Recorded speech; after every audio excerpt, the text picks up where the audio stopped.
Is there an NFL record that's just unbreakable? Records are meant to be broken at the end of the day. But there are just some records that will never be broken. Some records, it's because of era. Others will argue it's a different style. There's so many reasons why a record can't be broken. And the record we are talking about today is not Jerry Rice's receiving yards record or Brett Favre's consecutive games played. In fact, nobody really talks about this record at all, and the fact that it's absolutely unbreakable. But before we get into the record, I want to give you guys a quick reminder to make sure to hit the like on this video, comment down below any thoughts, opinions that you guys have, and if you guys love more videos like this or NFL content in general, make sure to hit the subscribe button. Now, let's get into the video. Now, the player who owns this unbreakable record is this guy, Emmitt Smith. Emmitt Smith is most known for the most rushing yards in NFL history. But today, we're not going to be talking about that record that he holds. The record that we're going to focus on in this video instead will be his career touches. And you guys might be thinking, what's considered a touch? And to simply put, it's whenever you touch the ball. So it can be a reception or a rush attempt. And some of you guys are going to run to the comment section and say, why do you guys think that the touches record is more unbreakable than his rushing record? Because what if I told you a player could have already broke this record? And I would say pretty easily, I would add. And I know some people are going to get pissed off because we're talking about what ifs and injury luck and all that. But just for an argument's sake, let's really look at this rushing title record. So the player that we're going to be focusing on who could have broke this record is none other than Adrian Peterson. Let's take a look at that all-time yardage list. Emmitt Smith is at the top, leading by 1,629 yards. AP finished with 14,918 yards to finish off his career. I'm not the best math guy, but AP fell short 3,437 yards short of the all-time rushing record. But let's take a look at the numbers if he had better injury luck. Let me explain. And I promise you, by the end of this exercise, you're going to find out why the touches record is going to be more unbreakable than you think. So for the sake of this exercise, we're going to project Adrian Peterson's numbers if he had a little bit better injury luck. So here's a look at Adrian Peterson's numbers. You can see that he missed games because of injuries or suspensions, whatever the case is. But now let's take a look at the projected graph that we have for AP. So all we did was take his average yards per game that season and add it to his total. We did it for rushing attempts, rushing yards, all the above. We did this for all his years in Minnesota and the 1 year that he spent with Arizona. So with the averages that we gave Adrian Peterson, he ends up breaking this record by 10 yards. This is just a reason showing why the rushing record is more attainable than you would think. Now let's look at the touches. With the averages that we gave Peterson for his touches, he ends up with 4,550 touches. That still leaves him almost 800 touches short of Emmitt Smith.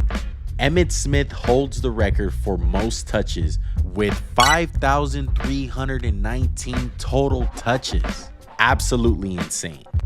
Now let's get into the context on why we think this record is not going to be broken for so many different reasons.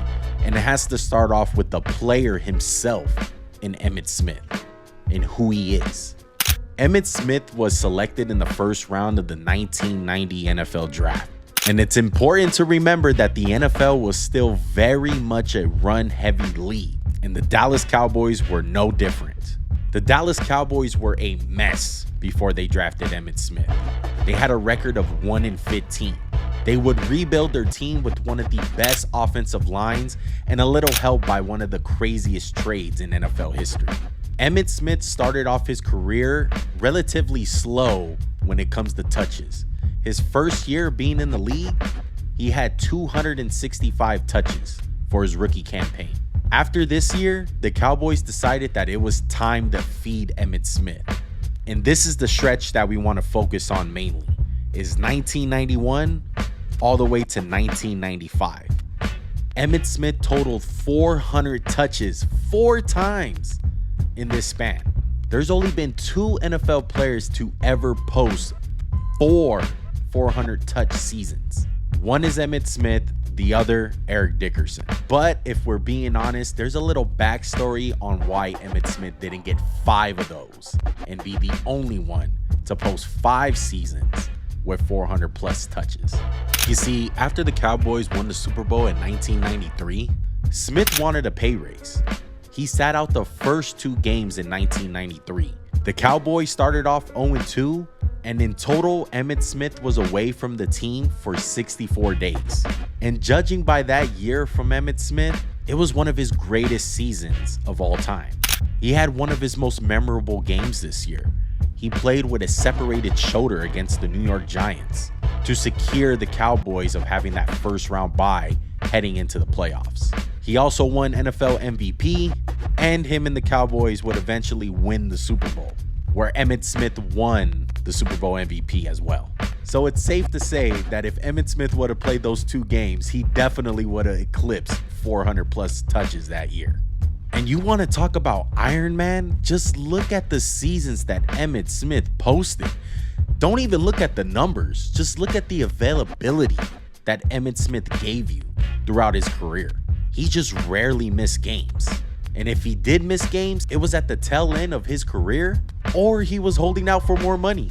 Looking at Emmitt Smith, you're not blown away by the looks. It's not like he's Derrick Henry or even Saquon Barkley. Emmitt Smith was 5'9", 220 pounds. And when you describe Emmitt Smith, it's not that he was the fastest guy. He didn't have the best moves like Barry Sanders. He didn't have incredible power like an Earl Campbell. If we had to describe Emmitt Smith, I would describe him in 2 ways. One, he was tough as nails. He was probably one of the most toughest football players we have ever seen step foot on the football field. His availability is absolutely ridiculous. But the second thing we would say that nobody really talks about is something that we like to call avoidability. And look, we know that's not necessarily a real word, but it's so true when you watch Emmitt Smith play football. And this term is not usually associated with running backs, but Emmitt Smith was the master at this. And it sucks because there's really no stat to track this ability that Emmitt Smith had. You really just had to watch the tape and watch Emmitt Smith play football to know that he had this ability. And when you look back and watch several games of his career, no one really lands a clean shot on him for the most part. He was such a compact guy and ran with such low center of gravity, it was hard to really get a lick on him. There are countless times where Emmitt Smith was going to take a big hit and he just avoided it by simply moving his body out of the way or knowing when to drop his weight. It was just so simple. It was natural looking to him. Let's take this play for an example. This is in Super Bowl 28. Hall of Famer Bruce Smith gets a block shed on the offensive lineman, and he is in prime position to deliver a hit stick right on Emmitt Smith. But at the last possible second where the Hall of Famer thinks he has Emmitt for a big hit, he simply just spins and only takes a minor blow. These plays right here literally saved his body, and it's a big reason why he owns this record. It's just countless smart decisions that Emmitt made every time he was running the football. There'll be times where he could have just ran into the contact and get more yardage, but Emmitt Smith smartly will just go out of bounds, save his body. It might not seem like a huge play, but imagine Smith doing this 20 times a season. He will be saving himself from 100 hits every 5 years. Emmitt Smith never really was the flashiest guy. He didn't have generational power like Walter Payton or Earl Campbell. His highlight tape didn't look like Barry Sanders. And don't get me wrong, part of the reason why is because he had the Great Wall of Dallas. He had one of the best offensive lines ever. But Emmitt Smith was such an effective runner. A big contributor to Emmitt Smith not getting hit all that much. I know you guys don't know what a fullback is these days because they're barely on any rosters. But back in the 90s, every team had a fullback. And the Dallas Cowboys had one of the best to ever play. His name is Daryl Johnston, aka Moose. Emmitt Smith said it himself. Moose is the biggest reason why Emmitt Smith had such longevity in the NFL. Moose was on the receiving end of a lot of huge collisions throughout 9 seasons spent with Emmitt Smith. If we take a look back at the Super Bowl against the Bills, look at this play. They're backed up against their goal line. Moose runs right into Marcus Patton in the hole, and it's an absolute bloodbath. There's no way you see this play happen in today's NFL. And this is 90s ball. These aren't small linebackers. These are 240 to 250 pound backers. It's not like today's NFL when you have 220 to 230 pound guys. Marcus Patton was 6'2", 240 pounds. That was the average for those days. Now that's above average in today's standards. And let's just be honest, there's just nobody like Moose in today's NFL. There's nobody close. Moose paved the way for Emmitt Smith to have this record. It's just another reason why that this record is very hard to be broken. But let's have some fun with it. Let's look at current players that maybe have a chance to break this record. Let's look at Derrick Henry. Let's do the math. Derrick Henry only has to play 9 more years and average 285 touches a year. Yeah, that's not happening. Derrick Henry is not going to play 9 more seasons. And if he does, I will be completely shocked. And if he does play 9 more seasons, he is not going to get 285 touches in all 9 of those seasons. And he's the only guy currently playing in the NFL that has any sort of shot to even get this record. And just look what he has to do. These are the active players with the most total touches in the NFL currently. And I'm sorry, none of these guys are going to be able to beat it. And it's not because of their talent. I just think, first of all, you have to get off to an incredible start to your career. You simply can't miss games. Saquon, you can't miss a season. Alvin Kamara, you can't get suspended. Christian McCaffrey, you can't get injured. And Ezekiel Elliott, you have to stay in your prime for more than 5 years. But let's go even deeper. Let's take a look at some of the rookies that are coming into the NFL because we don't know how they're going to look. The first 2 that come to mind is Ashton Jeanty and Omarion Hampton. Now, I don't think Hampton's going to be even close to this, but hey, some people love Ashton Jeanty as far as him being a Hall of Fame type player projection. This is coming from a Raider fan. I don't think Ashton Jeanty is going to be even close to breaking this record, but I know that there's going to be somebody to make the argument, so we'll make it for you. So for Ashton Jeanty to break this record, he would, number 1, have to play 15 years. This is a running back we're talking about. And the touches that he would have to average per year is 354 touches. That's highly unlikely. Is it possible? Yes. Is it likely? No. And let's just be honest, there's just a lot of guys who run a 2-man running back system. Like Jahmyr Gibbs is really good, but he's playing with David Montgomery. He's not getting the full touches. And I mean, playing 15 years is absolutely nuts. I know some people are not going to realize how crazy that is, but let me pop up a list of running backs that have played 15 years since 2000. Yeah, there's only 2, Adrian Peterson and Frank Gore. The odds are stacked against you to even sniff this record more than just on the field. Teams are favoring more of the committee type backfields in the NFL.